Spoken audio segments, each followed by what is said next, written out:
Good morning! Welcome back to the channel. So, today lang tayo nakapag-update and today is Thursday.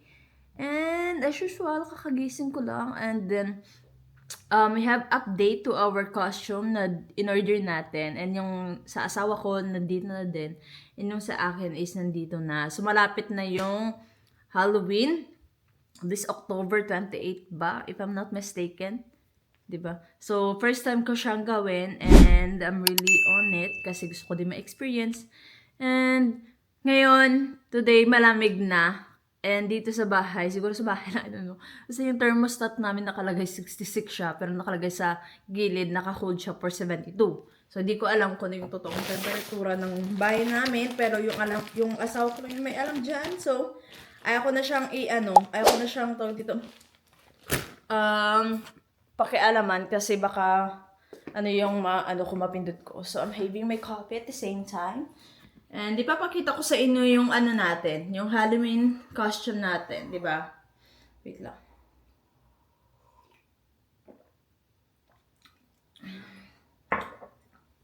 So, yung asawa ko, yung sa kanya, parang talaga, yung beast talaga. Which is, good thing is, kasya sa kanya yung pants lang medyo malaki. Ito yung sa akin. Nagja-jacket ako kasi malamig. Pagising ko dito sa umaga. Malamig na. Ala, na ano siya. Ala, na ano yung cape.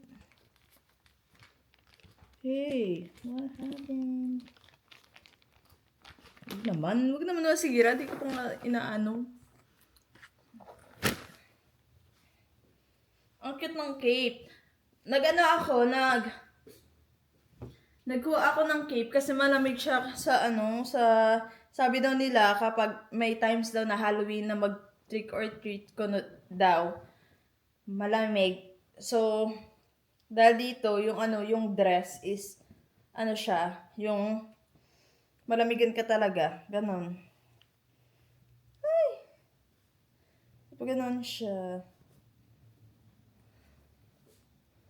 Pag ganyan. Tignan nyo sis. Yan yung niya. Yung cape.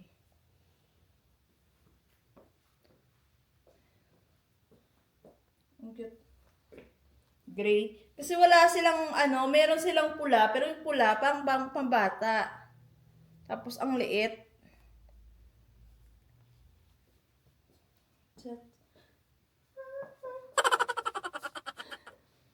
Tapos buti yung niya, yung cape niya, hindi siya yan. Hindi siya sa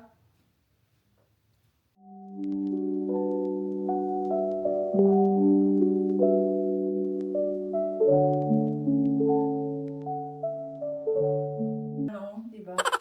Cape pa lang yan ha. Wala pa yung Wala pa yung dress. So ito try natin yung dress this time. Tapos, di ba kasi mag-heels or anything. Hindi ako mag-heels. Pag-chinelas na ako, Diyos ko po. Ito naman. Yan! Ang cute! Ang niya, di ba? Meron silang makakapal na ganito. Pero yung ayaw ko ng makapal kasi baka mahirapan akong alam mo yun, kargahin kasi mabigat. Ito medyo manipis siya, parang ganyan. Ang niya, try natin. Yung kinuha ko is extra small. Kasi diba, small tayo. Small but terrible.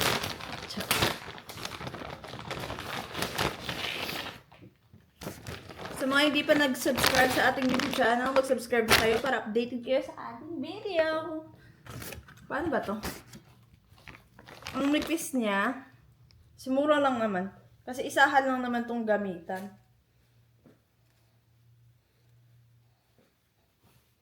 Okay. You know what I hate about dresses is kapag yung may madaming silver dust, ayaw ko talaga. So, ito try natin. Yan.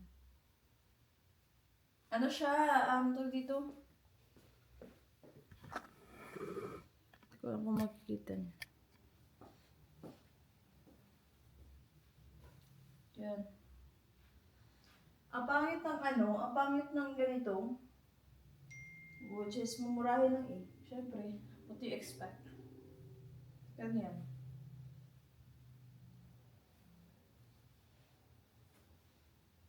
I-adjust ko siguro yung dito. Marunong naman ako mag-adjust. Ang haba no? Yan.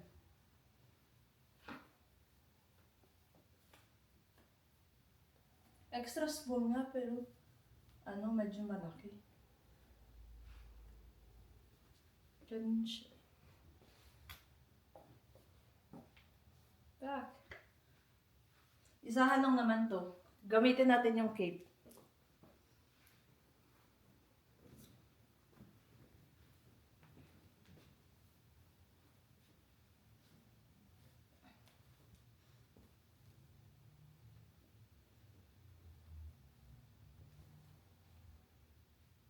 Sana hindi ako mangati. Yan. Ay, nakukalawang ka. Already hope maganda yung tela, pero hindi. But I expect sa mumurahin, sis. So, yan.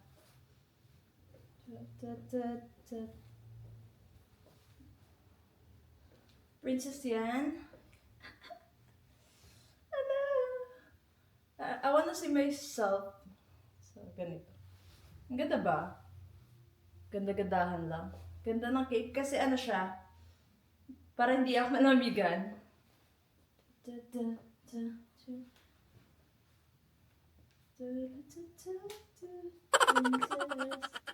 Princess.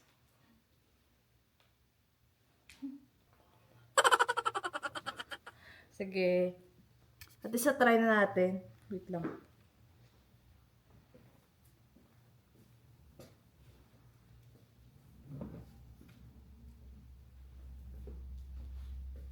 Yung dito medyo siya. May pa.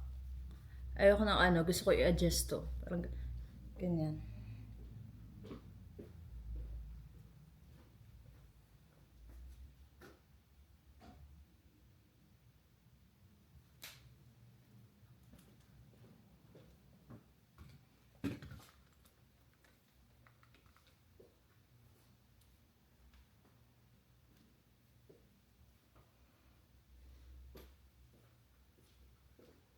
Tapos, makita nyo pa.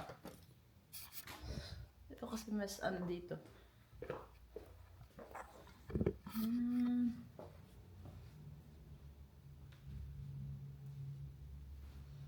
Is muna ako kasi medyo makati na siya. Tapos, papakita ko sa inyo yung sa asawa ko naman. So, nakabihis na ako and yung silver dust niya is everywhere. Yan yung kapag mura, silver dust kung saan. Yun naman yung sa asawa ko. Ito naman sa kanya. Ito yung niya. Yung head. Mas mahal to sa kanya, parang 150 bucks ata. Yan. Diba? Tapos yan. Ang ganda niya, ang cute. Yan.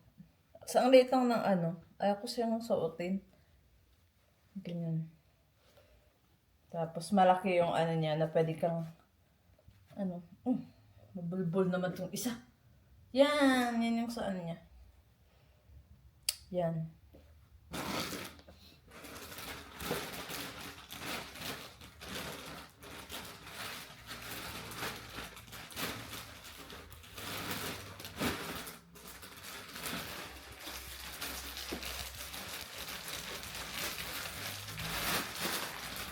Tapos, meron siyang yung kamay niya is din. And yung paa niya, ito yung kamay niya.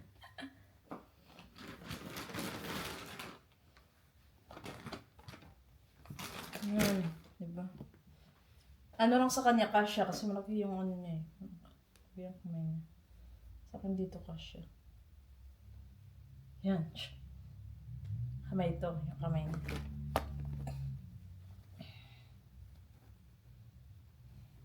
Naman. Yan. Parang mali ata yung nilagay ko. Ay, hindi. Check. Right. Ayan, ganun. Tapos, may paa din. Sana hindi umulan. Ito naman yung sa paa. Para may cover lang. Pwede mo tong ano, kapag may anak ka, pwede mo tong dalhin sa eskwelahan. Tapos parang ano siya, parang ano yan, put drug. Parang ano sa, ano. Then, ito yung ano niya, parang best sa loob. Ganyan. Kasi ganito. Parang dito. And, yung pants, yung pantalon, and then yung, ito. Yan. Yan. Makikita niyo to pag ano, ano na, Halloween. Mag-trick or treat kami. Tapos yung asawa ko pala nung nasa Costco kami, bumili na kami ng mga candy and chocolates. Yung parang ano lang, parang mga maliliit. Sa isang pack na siya. Tapos ilalagay namin sa labas kapag may mga bata na mag-trick or treat. Excited ako kasi I never experienced yung Halloween na to, yung trick or treat. Nakikita ko lang siya sa movie, sa mga show. Now, I will do it na. Ako sana mag-participate, pero gusto ko siya ma-experience. Kung ano ba yung masaya daw, sabi nila.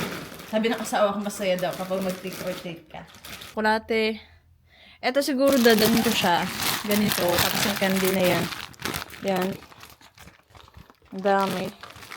May mga ano to. Yan. May Reese's, M&M, Snickers. Dadalhin ko to sa Pinas pag uwi namin. Uwi kami next year. So, next year, uuwi kami ng Pinas. Update ko kayo about that. Kasi, maaga pa. Excited. Napagplanuhan na namin na mag-asawa. Wala pa yung green card ko. Naplanuhan na namin. So, magkikita niyo yan sa ating update in the future. Pag pupunta tayo ng Pinas. So, hinigop ko na lahat ng coffee ko kasi hindi na siya mainit.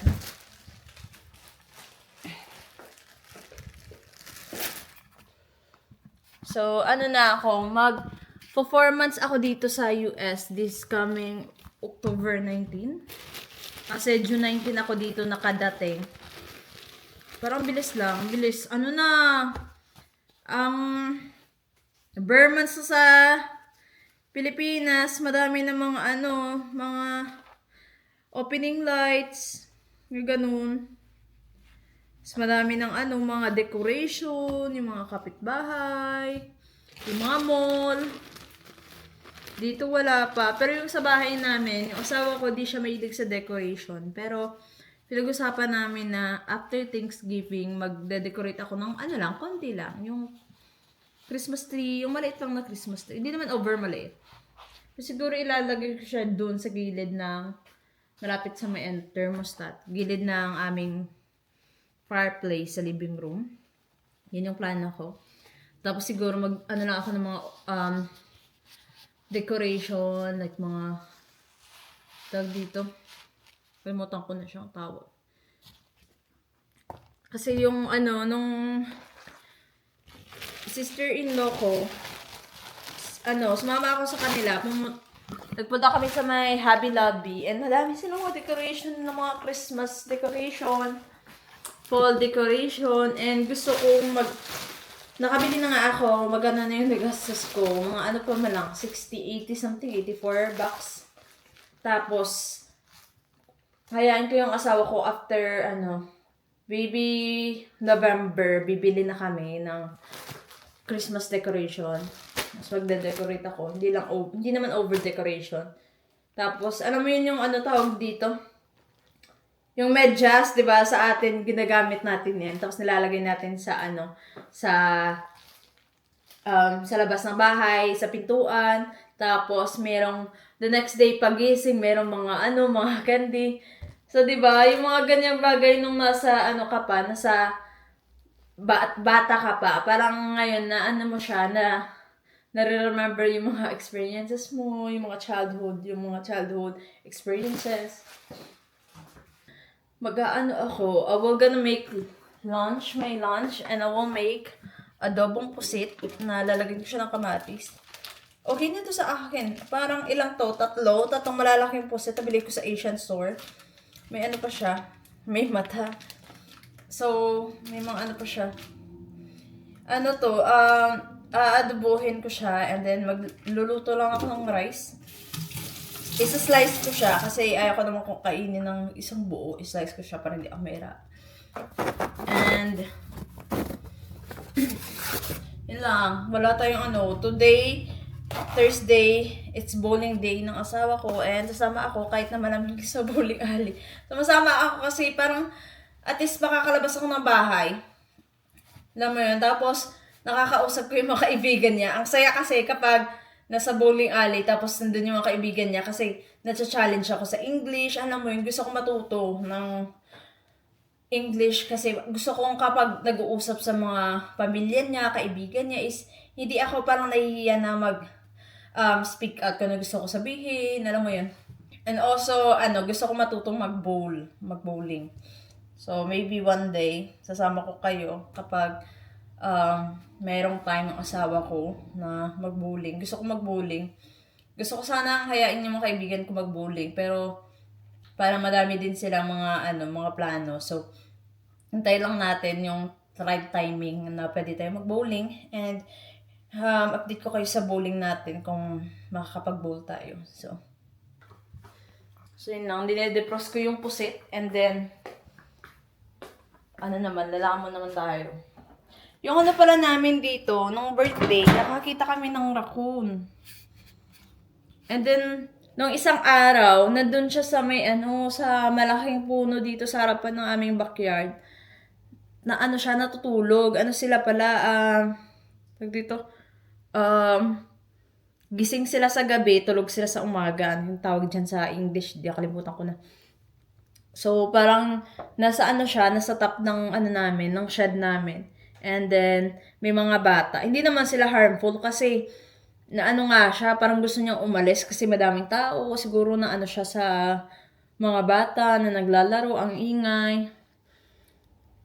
Tinay namin siyang bigyan ng pagkain ng strawberry. Parang parang nawala na yung strawberry. Parang iba yung kumain. Pero hindi ko na siya nakita. That's it for today's video, guys. Sa mga hindi pa nag-subscribe, don't forget to subscribe to our YouTube channel para updated kayo. Don't forget to like, subscribe, and hit the notification bell para kapag may next video tayo, may another video tayo, is updated kayo. And have a good day, everyone. And I'll see you in the next vlog.